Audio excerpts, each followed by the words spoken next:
सरकारची यंत्रणा अपघात झाल्यावर पोहोचते असं म्हणत मुंबईमध्ये पाणी भरल्यावरून संजय राऊत यांनी निशाणा साधला। मुंबईमध्ये भ्रष्टाचाराला मुक्त रान मिळालंय असं राऊत म्हणतात, तर मुंबईकरांचे खरे गुन्हेगार ठाकरेच असं म्हणत प्रसाद लाड यांनी पलटवार केलाय।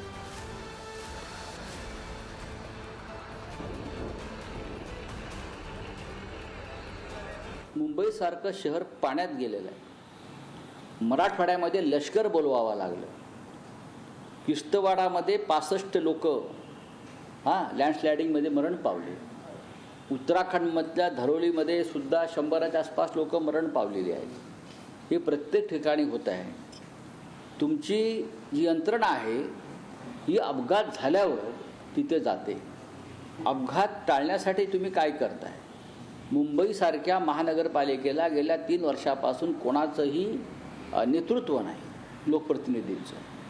27 महानगरपालिकामध्ये अशा प्रकारे भ्रष्टाचाराला मुक्त रान मिळालेलं आहे। ठाकरेंनी पहिले स्वतः ठरवून घ्यायला पाहिजे। 25 वर्ष सत्तेमध्ये असताना मिठी नदीचा भ्रष्टाचार, कोविडमधला भ्रष्टाचार, रस्त्याचा भ्रष्टाचार, सिमेंट कॉन्क्रिटीकरणाचा भ्रष्टाचार, गाळ काढण्याचा भ्रष्टाचार, अनेक भ्रष्टाचार हे उभाटा शिवसेनेनी केले आणि त्याचे करते धरता माननीय आदित्य ठाकरेंचे वडील सन्माननीय उद्धव ठाकरे होते आणि आदित्य ठाकरे देखील होते। त्यामुळे आदित्य ठाकरेला मुंबईकरांना प्रश्न विचारायचा नैतिक अधिकार नाही। आदित्य ठाकरे या सर्व गोष्टीला जिम्मेदार आहेत। त्यामुळे मुंबईकर देखील जाणतात की यामध्ये आदित्य ठाकरेच खऱ्या अर्थाने मुंबईकरांचे दोषी आहेत।